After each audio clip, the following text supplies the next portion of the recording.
Yo. Alors, en fait, le yo, il était tellement... En fait, il y a rien eu après le yo. Il y a eu un trou blanc. Euh, J'espère que quand tu regardes la vidéo, tu vas bien. Alors, nous allons faire un petit point sur le marché du CAC 40. Et ouais, CAC 40.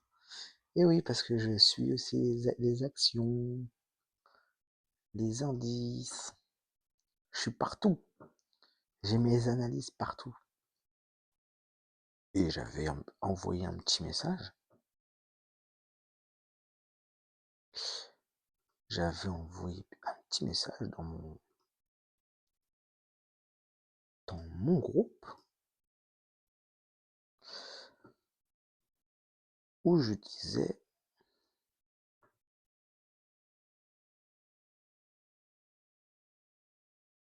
donc c'était le 23 février, potentielle réaction baissière.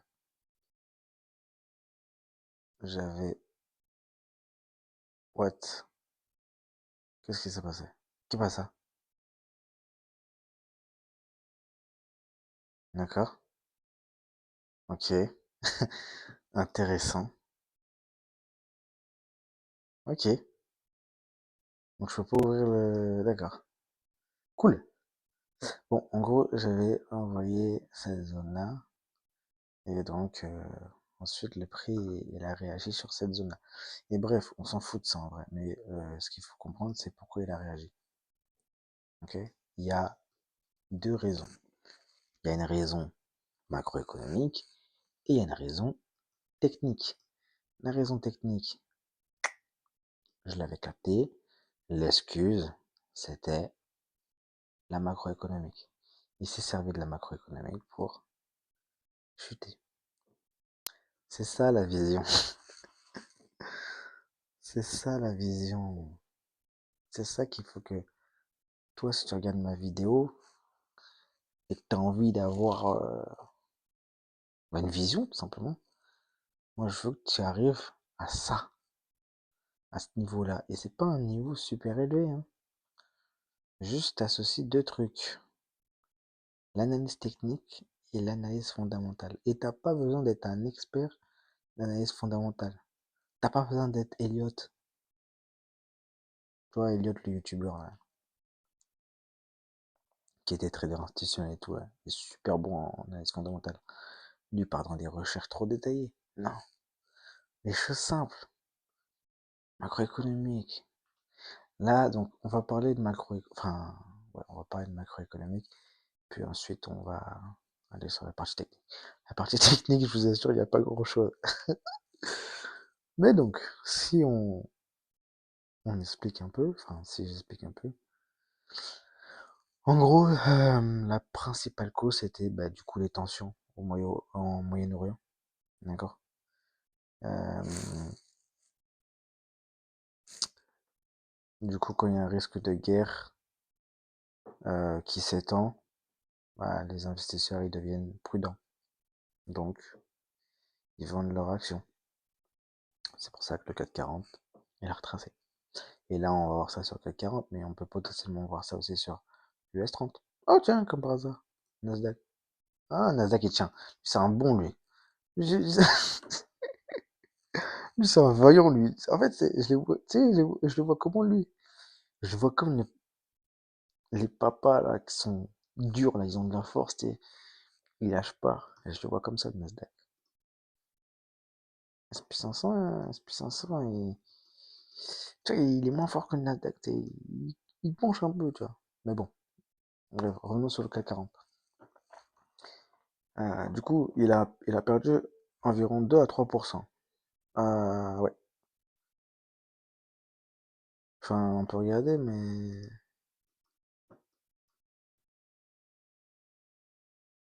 Attends, imaginons, on va faire de son plus haut historique.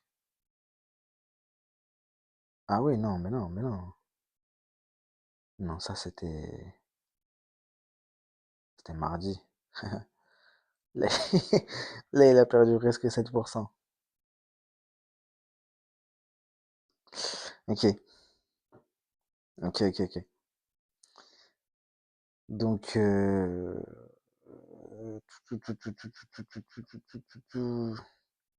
oui, donc après, ils disent que le conflit fait peur pour l'approvisionnement en pétrole. Là, je suis en train de regarder un document, hein. C'est pas quelque chose que j'ai en tête comme ça. Les prix de l'énergie montent fortement, les entreprises paient plus cher leurs coûts, les investisseurs anticipent une économie plus fragile. Quand l'énergie explose, beaucoup d'actions chutent. Oui, ben ça c'est normal. Voilà.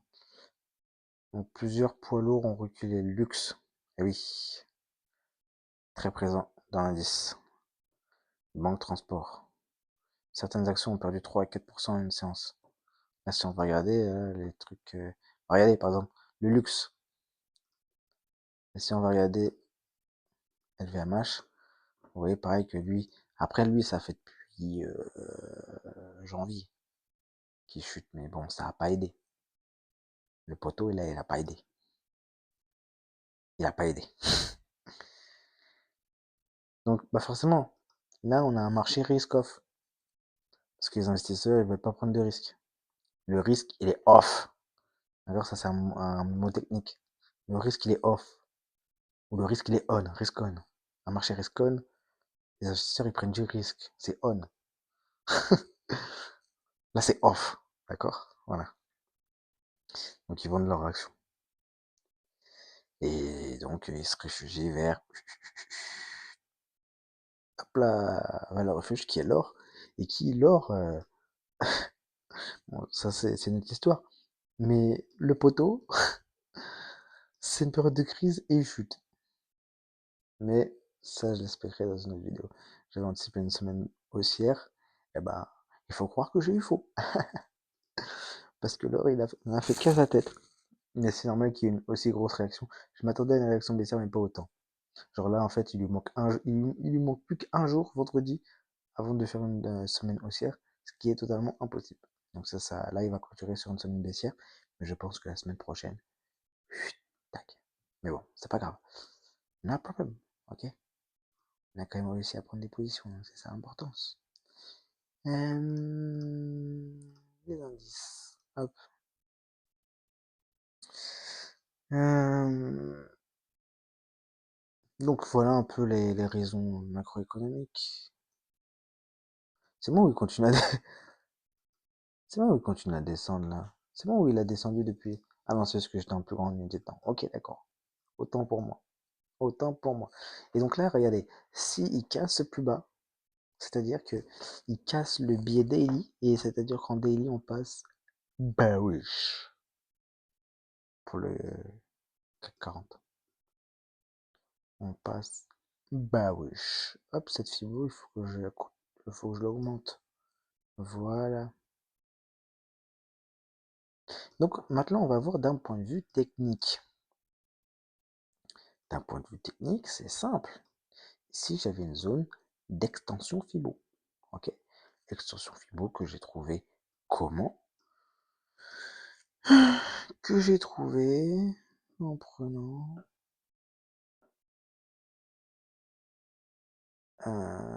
il me semble que j'ai pris ça.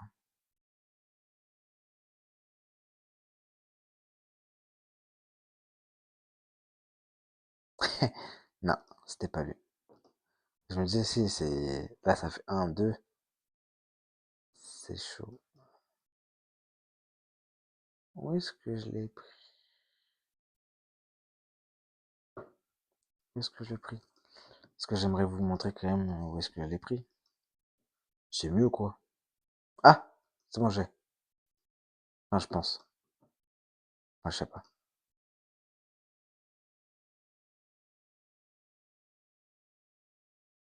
Là, voilà. Je l'avais de ici à là.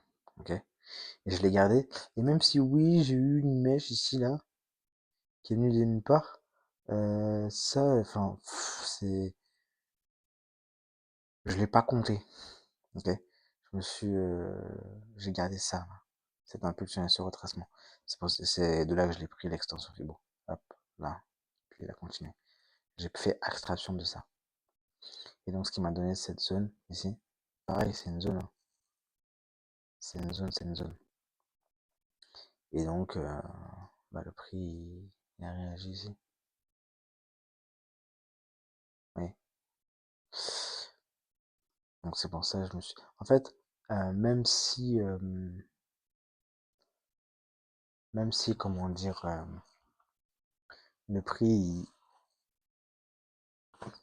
il serait monté là plus haut, on aurait forcément eu une petite réaction. Ok? Parce que quand même, le CAC 40, c'est un marché qui... Vous voyez, quand il monte doucement. Oui, enfin, il monte doucement. Il monte sûrement, mais il y a beaucoup de retracements. Oui, il y a beaucoup de retracements.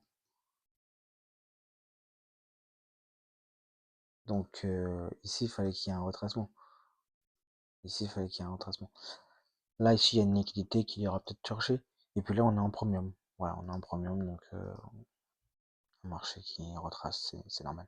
Donc, vous voyez que mon, mon analyse technique n'était pas ouf, hein.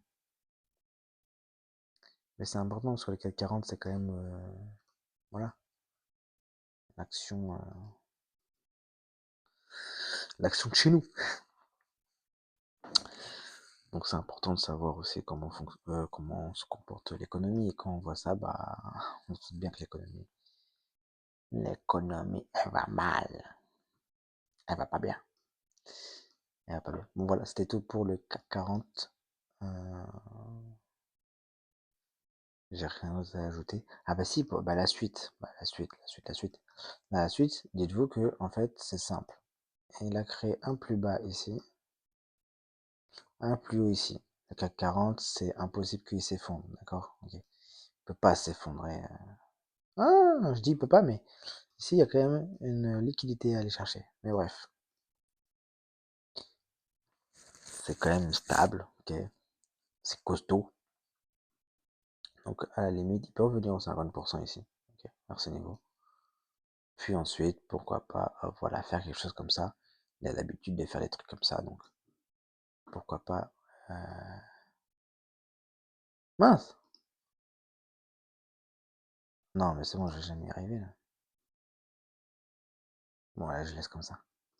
Pourquoi pas quelque chose comme ça? Vous savez quoi? Je laisse le dessin. C'est bon ou pas? Je laisse le dessin.